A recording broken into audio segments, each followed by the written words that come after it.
kasaysayan ng Florante at Laura. Sa ating talakayan ngayon ay hahatiin ito sa 4 na bahagi. Ang unang bahagi ay tungkol sa may akda. Ang pangalawa naman ay tungkol sa kaligirang panlipunan. Ang pangatlo ay tungkol sa layunin ng Florante at Laura at ang pang-apat ay tungkol sa katangian nito. Ngayon, atin nang alamin ang tungkol sa may akda. Ang may akda ng Florante at Laura ay si Francisco Baltazar y de la Cruz. Ang kanyang palayaw ay Kiko at mas kilala natin siya sa tawag na Balagtas. Siya ay ipinanganak noong Abril 2 sa taong 1788. At siya ay pinanganak sa Panginay Bagaa, Bulacan.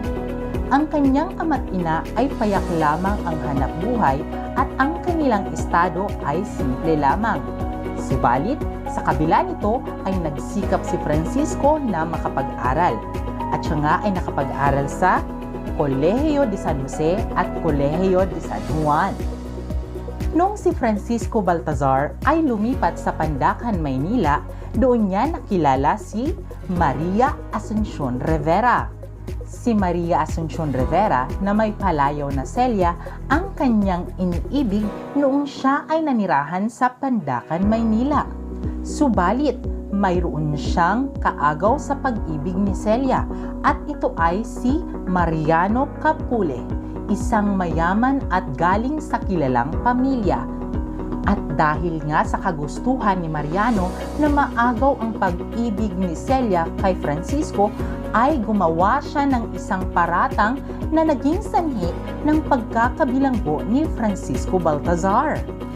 At noong naibilanggo si Francisco Baltazar ay doon niya sa bilangguan na ikata ang kanyang obra maestra na pinamagatang Florante at Laura na may pagkakahawi sa kanyang buhay.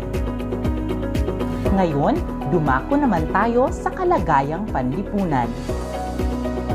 Sa taong 1565 hanggang 1898, halos 333 taon na sinakop ng mga Kastila ang Pilipinas at pinamahalaan ng Simbahang Katoliko at pamahalaang Kastila.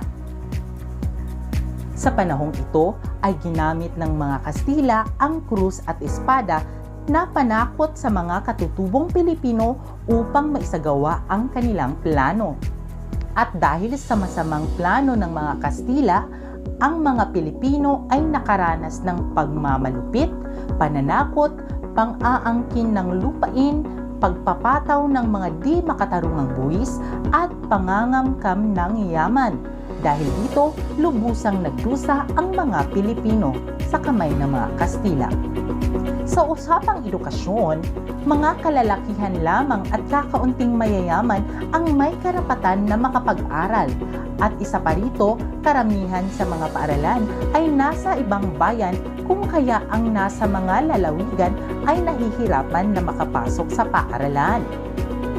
Ang mga kababaihan sa panahong ito ay pinagkaitan na makapag-aral at pinagsisilbi sa mga simbahan.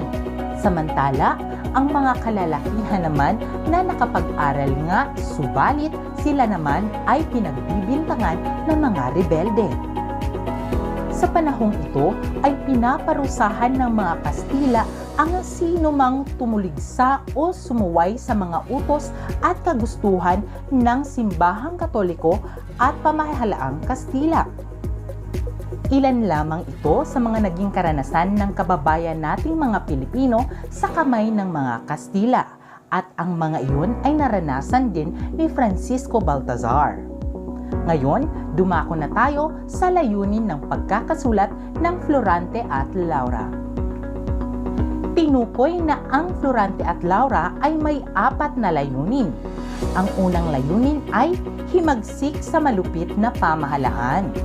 Sa panahon ng pananakop ng mga Kastila ay mahigpit na ipinagbabawal ang pagsulat ng anumang akda na kung saan tumutuligsa sa pamahalaan. Tanging mga akdang panrelihiyon lamang ang pinapayagan. Subalit, si Francisco Baltazar ay talagang matalino at gumamit siya ng alegorya, matatalinghagang pahayag at mga simbolismo upang maitago ang mga panunuligsa niya sa pamahalaan at binalot niya ito ng kagandahan ng pag-ibig, kung kaya ay naipalabas niya sa mga Pilipino ang tunay na kalagayan ng mga Pilipino sa panahong iyon. Pangalawang layunin, himagsik laban sa hidwaang pananampalataya.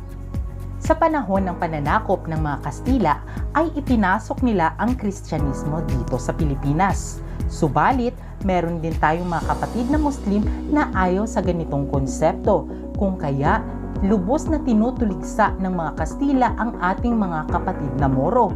Subalit, ipinakita ni Francisco sa kanyang akdang Florante at Laura na ang mga Kristiyano at Moro ay maaaring maging magkaibigan sa kabila ng kanilang magkakaibang mga paniniwala at relihiyon. Ang pangatlong layunin ay himagsik laban sa maling kaugalian. Ipinakita ni Francisco sa Florante at Laura ang mga maling kaugalian na ipinapakita ng mga Kastila sa mga Pilipino. Ipinahayag niya rin dito na ang mga maling kaugalian ng mga anak sa kanilang pagtrato sa kanilang mga magulang. Kung kaya, may aral na ipinapahatid ang Florante at Laura na huwag palakihin sa layaw ang mga kabataan at dapat itong disiplinahin. Ngayon, ang pang-apat na layunin ng Florante at Laura ay himagsik laban sa mababang uri ng panitikan. Dito ipinahayag ni Francisco Baltazar ang kabisaan at kahusayan ng wikang Filipino kapag ito ang ginamit sa pagpapahayag o pagsulat ng panitikan. Dahil sa panahon ng mga Kastila, tanging Espanyol lamang ang kanilang tinatangkilik. Kung kaya sa pagsulat niya ng Florante at Laura ay ginamit niya ang kagandahan ng wikang Filipino upang maipaayag ang kanyang layunin para sa mga mambabasa at sambayanang Pilipino. At iyon lamang ang apat na layunin ng Florante at Laura. Ngayon naman, dumako na tayo sa katangian ng akda na Florante at Laura.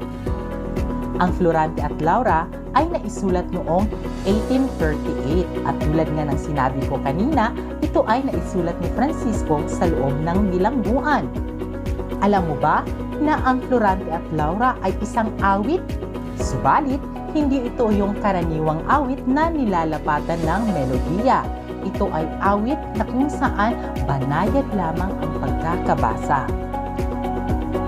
Ang Florante at Laura ay isang tulang pasalaysay na kung saan nasaan yung tula, subalit ito ay nagsasalaysay ng isang kwento. At ang kadalasang isinasalaysay nitong kwento ay ang pakikipagsapalaran at kabayanihan ng mga pangunahing tauhan. Ang Florante at Laura rin o ang isang awit ay tulang romansa na kung saan tumatalakay sa isang pag-iibigan